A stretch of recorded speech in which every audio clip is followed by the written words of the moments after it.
Well, welcome to Cornell Keynotes. I'm Nicholas Phillips.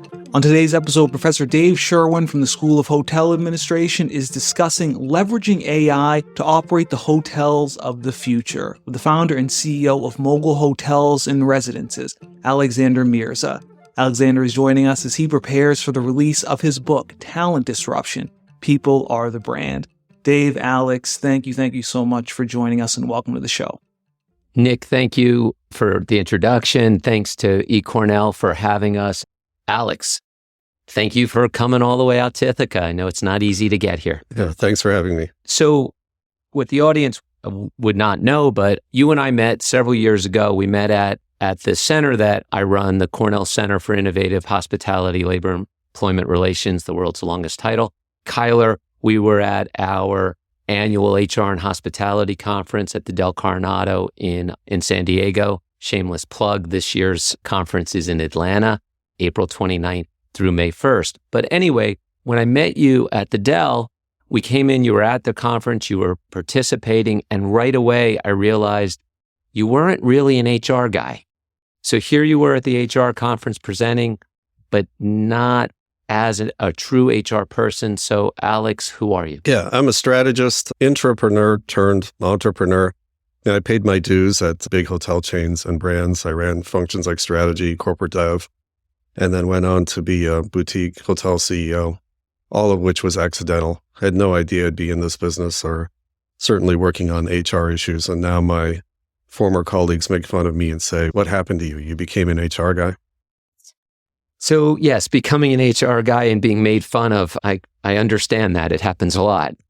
And so we spend a lot of time with the finance people, the development people, as the hotel industry has become much of a real estate play. It seems real estate folks are really running the show in many ways. And then we've got your traditional operators. And when we started our conference, I'd say the first 5 years, our conference, this will be our 18th year, was always about how does HR get a seat at the table? Well, that's not really the issue anymore. HR has a seat at the table. Right. But the next question is, how do we convince people that at the end of the day, the driver in your business can be HR? And it seems that's what you identified. You wrote a book about it, and it is the basis of your hotel company. So give us some understanding of how a strategist became focused on human capital. Yeah, so probably the formative experience in my career was I got a chance to work for Professor Gary Loveman, who was chairman and CEO of Caesars. And he had, over the course of a decade, put a system in place in the company that where the primary objective was to allocate capital to talent and to service profit chain through employee development and training, financial literacy, as well as bonuses and profit sharing. And that sounds all great, theoretically, as it did when he taught it at business school. But when you get inside the company and you see that it's outperforming its peers by 10, 15% or more in margins, and there are, in the midst of inferior assets, worse products, and perhaps less prestigious hospitality at the time, it blew me away. It was very impressive. So as I dug into that and I looked at it more and more, I saw that he really was focused on differentiating and winning on service. And it proved to me that you could do that if you invested in people and build a culture around it. First of all, I love the fact that you referenced Gary Loveman coming from Harvard to take over as a CEO, proving that a professor can actually do something, as opposed to just right. pretend and talk about it. So that's a pretty cool thing to talk about Gary Loveman. You say that what he did in the gaming, in the sort of casino resort world was so innovative and it blew you away. And now you look at what others do or don't do. So your book is filled with solutions in many ways. The beginning that I want to, for us in the audience, where's the problem? Yeah, What's the problem with what people are doing now with their priorities in general and towards human capital specifically? Right. As we've seen in the last several months, it's certainly not just an issue for the hotel industry or hospitality, right? It cuts across all services, and we're seeing that with the labor strife and many of the issues facing industries from healthcare to the auto industry and others. But the title of the book is Talent Disruption, And we define talent disruption as 20 to 30% increase in your unit labor costs over a very short period of time, say 18 to 24 months on one dimension. And the other one is loss of quality of talent. You look at the hotel industry, it's down about 20% in terms of its quality of talent, elite talent, GM-ready level talent. So wait a second. So when you say that, you're saying I have 100 employees. You're not saying I have 80. You're saying I still might have 100, but if on a scale of 1 to 5, they were averaging a 4, they're now down 20% off that. Correct. And even perhaps more damaging is that those who could have been a GM or leaders of the future have defected and left for other industries or left the workforce altogether. And so I think that's a condition of certain industries. The hotel industry is one of them. Healthcare is another one. So let me jump in again. Through the pandemic and as a hotel school professor, as I saw the exodus from the industry and thinking, wait, I love this industry. And I've been sending my students there since 1997. Part of what the runaway was how recession sensitive and how disruptible the industry was. With healthcare, just how hard it was. Are there things that I'm missing? What is it? What caused the exodus? I think that we as a society got addicted to cheap goods and services and cheap providers of goods and services. So it was our demand that the providers be so underpaid, or was it the natures of the jobs themselves or the industry? I think it's the industry. I think the first thing you have to look at, and I'm an MBA, is you got to look at the industry structure. What happened? What changed? Okay. So over the course of the last 15 years, right, we've gone from hotels owned, I think, 12% by private equity to 70% in the US. We've gone from brands managing at least a third or half of their operations to under 5%. And the emergence of third-party management companies, many of whom did not have scale or systems or structure in place. So simply, in terms of who people are working for, it's different. In terms of what those companies have, in terms of their investment in people and systems and process, it's not at the level that it was before when chains and brands ran those operations. In terms of the assets, you're talking about a situation in which hotels trade every 5.5 years. So it's a trading business, more of a trading business, right? Less of an institutional, longer hold business. So all these things, I think, from an industry structure perspective, make it challenging for someone to be on point for human capital. There's owners, there's operators, there's brands and lenders and so many people. And secondly, it makes it very difficult for people to see a career path. So when you're saying, I want to do this scorecard, obviously the GM is going to be scored down to the room attendant, the dishwasher. Just like we do for the customer, we do it down to the department level, right? Okay. So you can look at a customer scorecard. You don't just see F&B, you see banquet, catering, you see room service, you see restaurants. You can see each restaurant venue, at least down to that level, supervisor and above department level. I think that's where we should start. So what I think is missing before you get to the solution, right, is that there really isn't a meritocracy or system here where the best people get paid for the value they create and the best talent rises and gets promoted based on their potential and their leadership abilities. And that sounds like, why? What are you talking about? We do that. But we have I'll go the other way. Yeah. We attempt to do that. Yeah. I started this by sort of goofing on you, saying like you were at an HR conference and you're not really an HR person. And I'm a labor and employment lawyer, so I'm an HR poser also. So I'm right with you. And I have listened to HR people for decades as we attempt to measure, as we attempt to identify. So it's not like folks didn't try. Question is, I think they didn't succeed. Well, think about it this way. When you're figuring out what to pay your GM, you're doing it. You're saying that this is what this person's worth. And when you pay their bonus, you're saying this is the value they're adding. But when an asset's refinanced, they don't get a portion of that. They don't own shares in the hotel. And neither does anyone on the hotel management team, right? And at least that I've seen, although very recently, some interesting things are being done by some great private equity firms around that. But I think they're just scratching the surface, right? So like alignment of interests and driving that sense of ownership.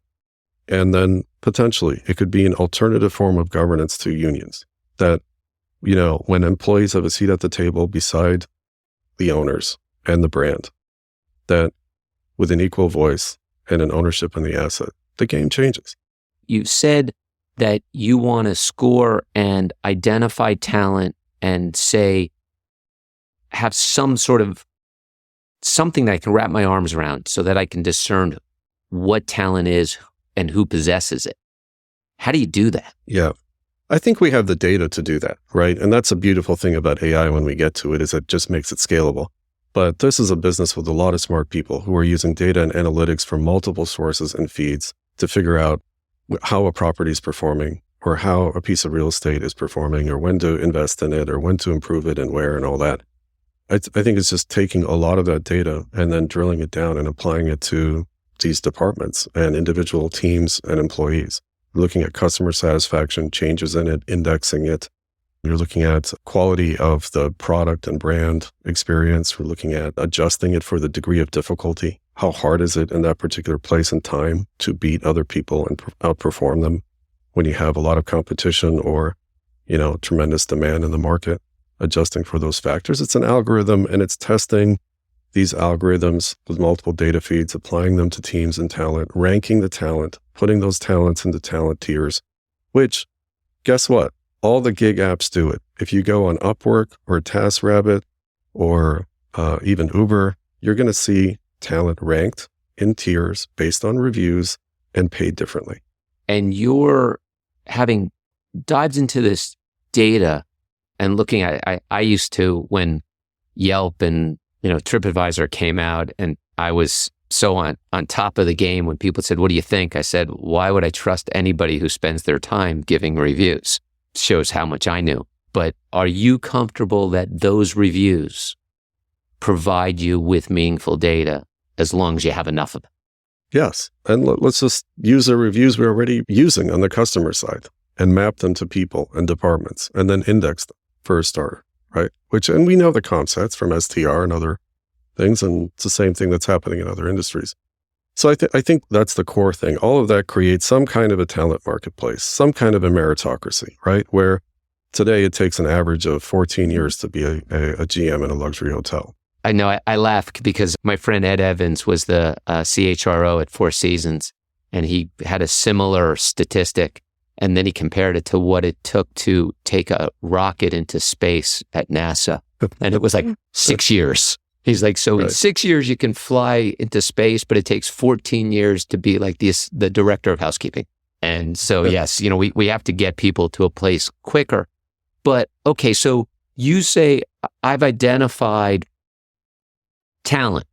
And in some ways, it seems that the identification of the talent is linked to the property. So this person in this department at this successful property based on the reviews and so on. So now I'm searching to hire people. How do I go about learning that the GM I want or the assistant director of housekeeping should be my director of housekeeping? How do I turn that into a hire for my company? Yeah, the first thing you have to do is look within the company. Okay. And so this marketplace has to first exist inside, and you have to really max that out. And that's where I think the retention comes in, and profit sharing and alignment. But GM ready talent exists often 2 levels below the GM, and using data and indicators to be notified of who those talents are and when they may be ready, or who's a rising star based on the data, not based on 1 or 2 people's opinion inside the company, right? Moving them up faster, moving them around into those roles. So you're talking now more about, again, having a company with some scale. Yeah. This doesn't work when you have 3 hotels. It can work if you have 3 hotels, if you are in a network. And this is where I think we need to go, right? So let me take it back. So 1, if I'm a Hilton, Marriott, of course, a very large operator, then I can hang with my own company. But if I'm with 3 hotels, I'm a small franchisee or something like that, right. you're saying that I need to make friends with my competitors. Yeah. If you're in that boat, okay, you got two options. Number one, you got to make friends with your competitors, and we need to help such operators establish networks and where people are pooled and shared. And it's possible for one operator with 3 hotels who needs a GM, and for another one with 3 hotels who may have an extra GM. It's like a trade, okay? And we've set up a marketplace where that occurs. And there's even some kind of backfill or reward for that referral, okay? So I think it's my job to interrupt you, I think.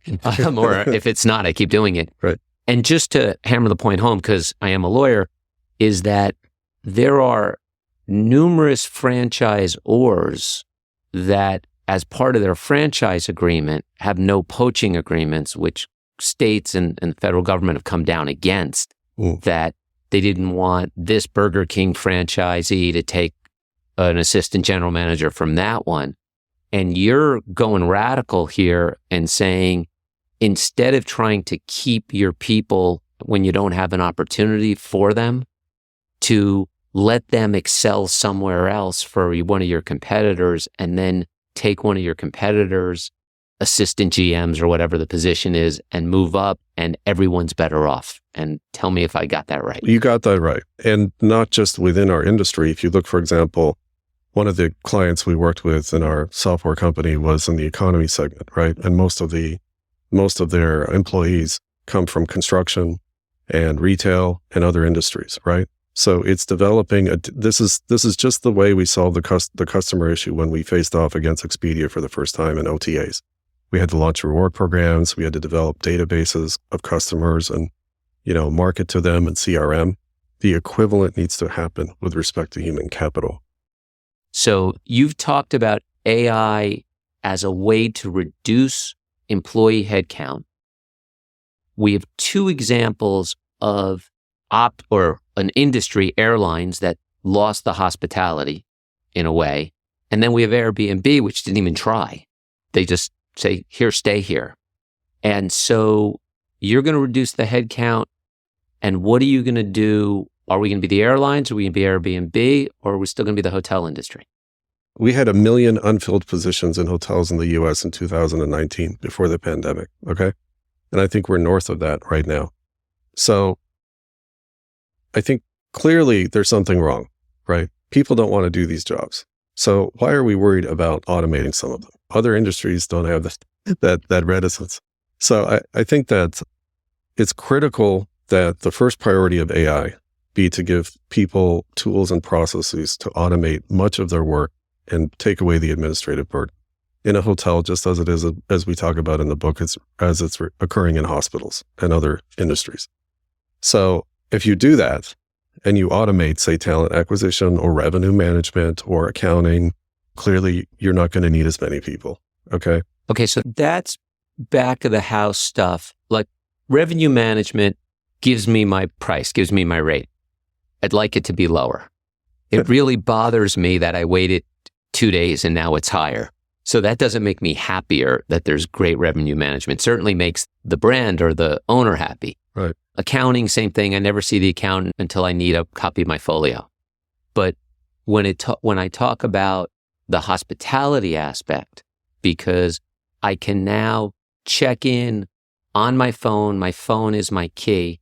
I haven't talked to a human. Of course, my suitcase has rollers, so I'm not letting a bell person take it. And the concierge is now an app. So do I get everything I needed without talking to a person? And is that what we want? I think for certain types of hotels, yes, you would get everything you needed. And I mean, let's give Airbnb some credit for one thing. They've taken a lot of hits lately. That superhost concept was probably their biggest innovation. Okay. And what is it? It's a talent tier of hosts ranked on reviews that's very hard to achieve. And it results in a revenue premium. The customers gave it attached value to it. And it even became a search variable at the beginning. So it was a huge success, right? So, and that's not something the hotel industry has embraced or executed, right?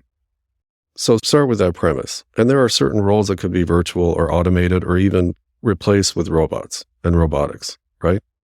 And so what that means is that you could go from 400 people running a 200-room hotel that's, full service, all the way down to 50 or 60 people working in that. And those 50 or 60 are elite, phenomenal talents, right? And many of the other people who want to work in this business are working behind the scenes to create large language models and program them and update them to serve the customer. And the industry will be better off. The owners will be better off. People who are doing their jobs will enjoy doing them. They will be delivering service and innovation to the customer. And I think that's a future where people will be excited about being in this industry. So we've got a 400 employee hotel and you just made it 50. It's got the same number of rooms. It's got the same F&B outlets. It's got a pool with towels and lounge chairs. And I get dropped off out of my Uber. Mm-hmm. How is my experience using AI different and as good or better with 50 people than 400? What can this provide me that extra?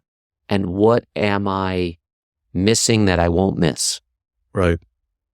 If you think about what AI can do with all the data and knowledge that we would have about you on your trip when you show up, right?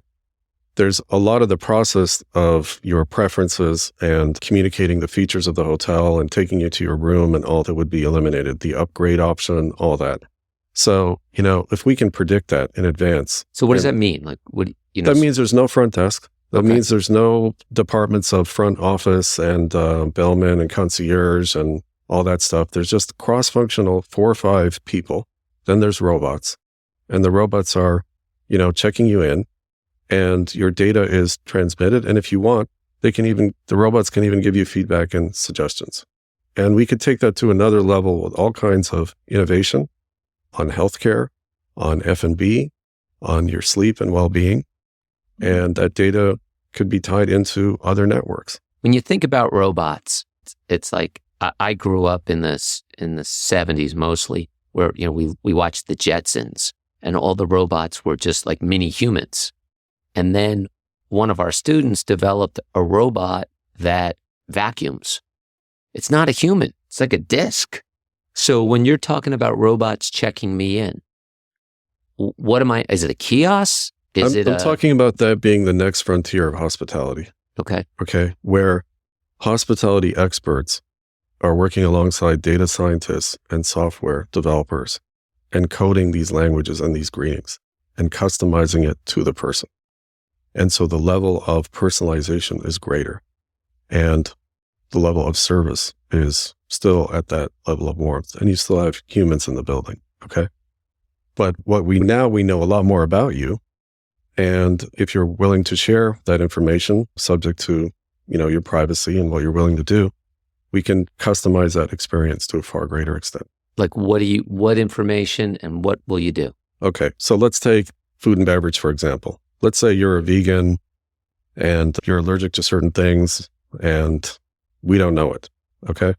We will be able to get that information from you if you volunteer it. We'll be able to see what kind of food you're ordering on DoorDash or whatever app or some grocery store.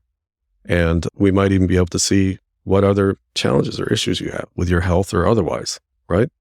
And so we'll take that all into account when we decide what room to put you in, when we decide maybe if you're at a resort, what your welcome drink is, what other amenities might go in the room, and so forth. And I think from there, that gives us a lot of opportunity to innovate and curate the experience to suit you.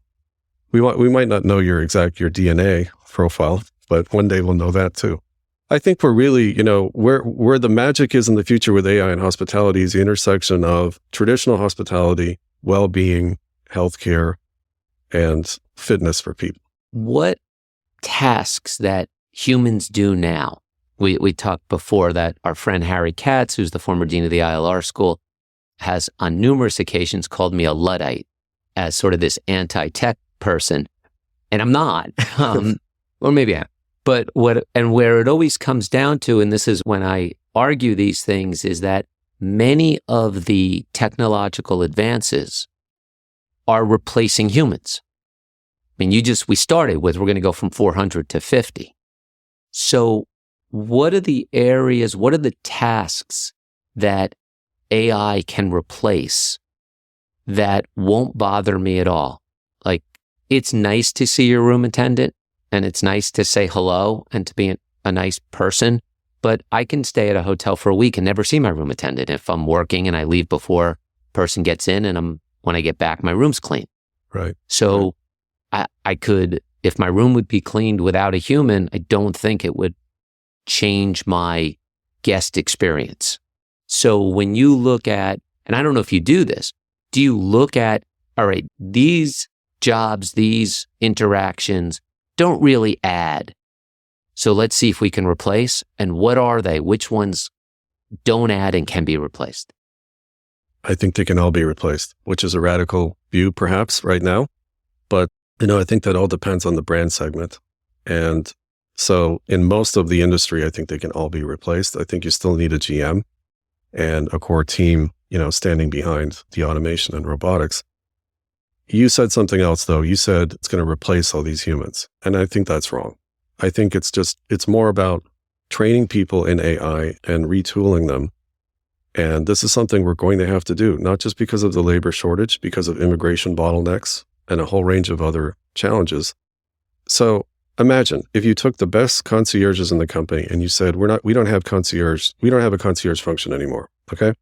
But what we want you to do is work alongside these data scientists and these software developers and write the language, write your greeting, write your process, map the scenarios, and develop a large language model that can be executed. And guess what? It's a contest. We might actually call the humanoid or robot Mary or John, one of you. And if it works and we replicate it, you'll get royalties in that.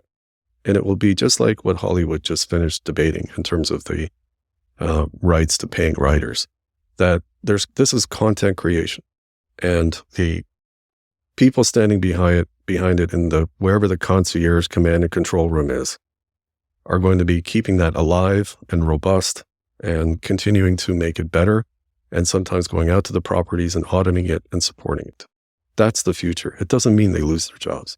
Well, but if we're talking about using AI and automation to clean rooms, now the housekeeping pool in the industry, oversimplification, has been newly arrived immigrants who don't speak English and have been able to say, depending on the city, a arguably middle class or close to middle class job by being in by themselves, cleaning a room where they don't need education or language skills. And it's a shift work, and you can be done in certainly 8 hours and maybe 6. It sounds like those jobs are not, there's no place for that demographic. Now, maybe with our immigration bottleneck, there aren't people right now, no one can find people in that to do those tasks anyway. Correct. So maybe you're looking and saying, if that continues to dry up, there's no humans to fill in as people retire and move on. But we are saying that those jobs would go away. Potentially. And can be replaced by robots kind of motored by AI. Yes. Same as what's happening in other industries with automation. And you see Amazon automating warehouses, and there'll be some impact there. Right.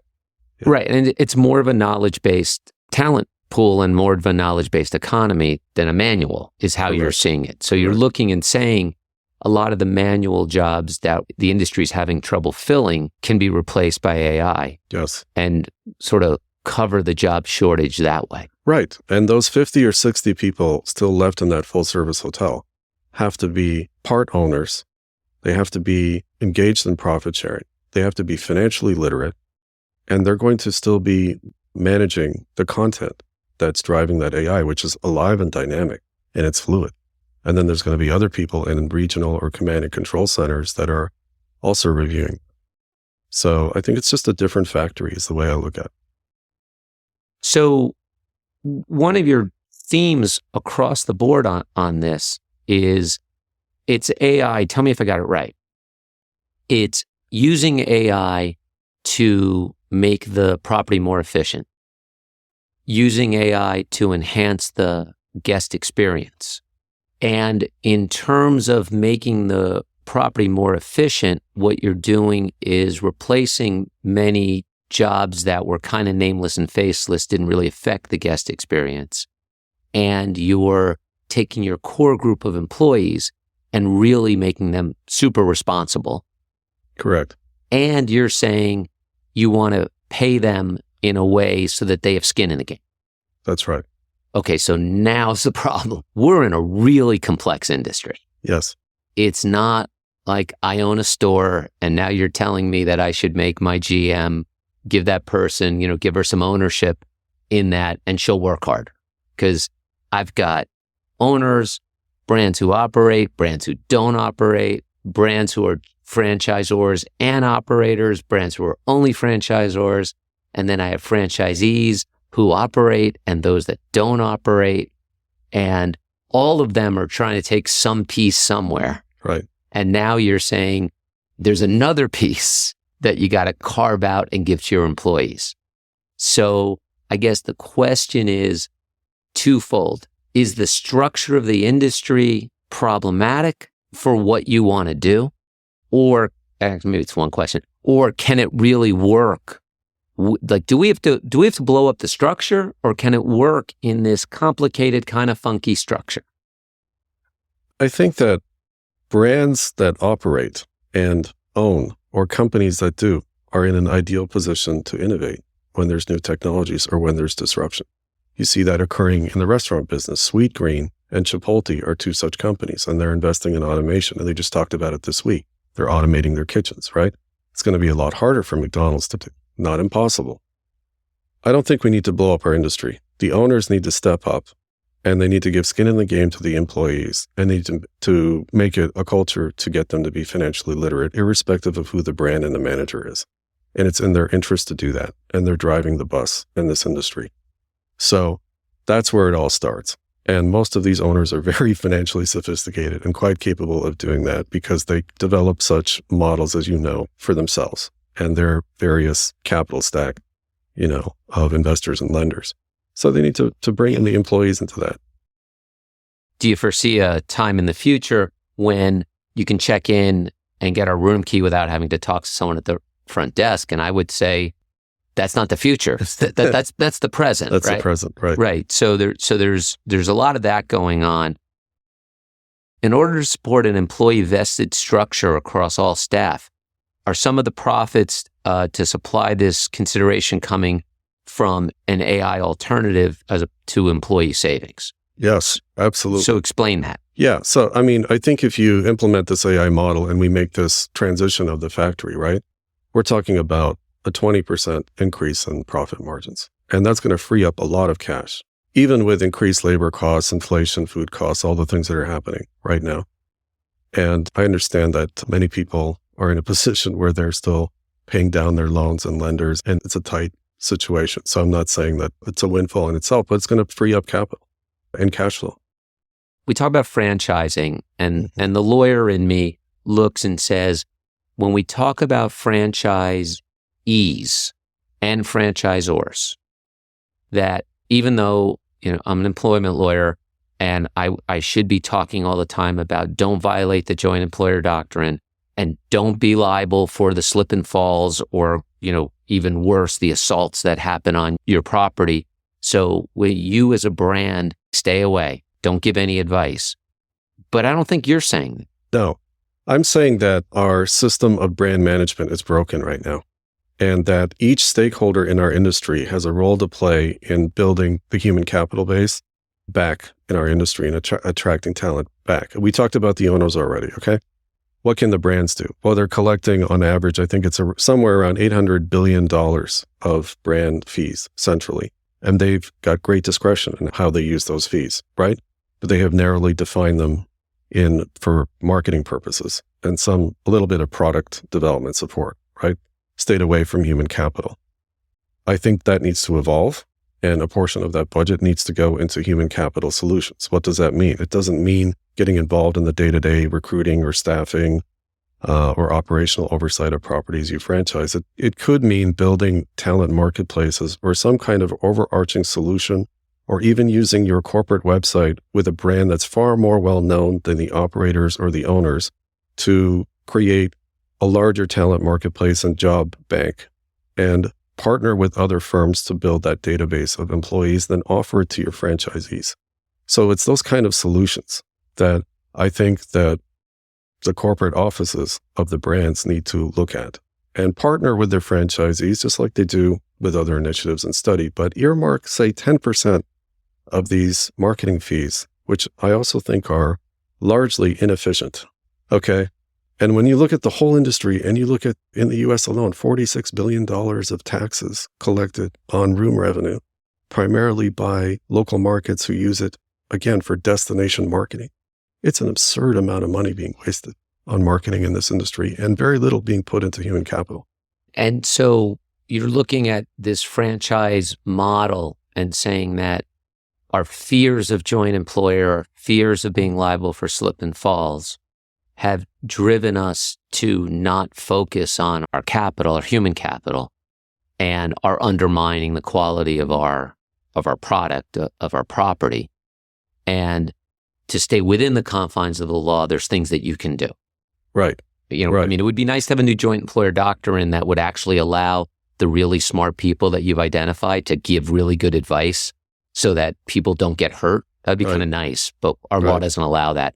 We're almost out of time, so I'm going to give you kind of a last word with two questions, okay? And the questions are, do you believe that, and I think I know the answer, that these AI-powered chatbots and virtual assistants and so on, which are replacing human-to-human interaction, result in a net loss in terms of our experiences? Where are we really going to use AI? Is it going to be in accounting, or is it going to be in talent acquisition, or is it going to be in guest services? So I guess the question is, are we using it in guest services, and is it going to negatively affect, or can we actually have a better experience? Let's look at some other industries. I know that's difficult for hotel people sometimes. Okay. So, offense taken. So healthcare is in a big hole. Okay. There's about 500,000, a shortage of about 500,000 people who are doctors, nurses, technicians. I think the nurse number is north of 300,000. Okay.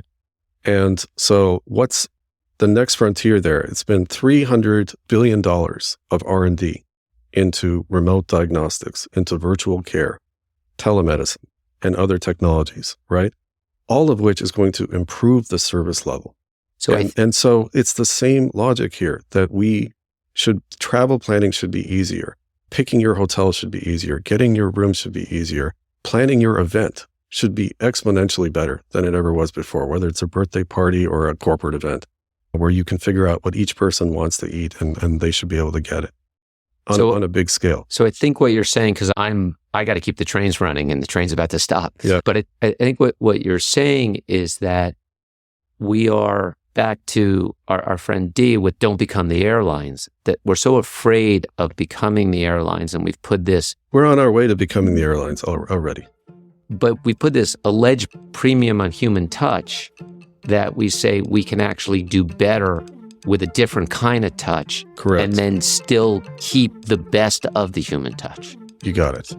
And we're out of time. So, Alex, you came from Los Angeles to Ithaca, which is not easy.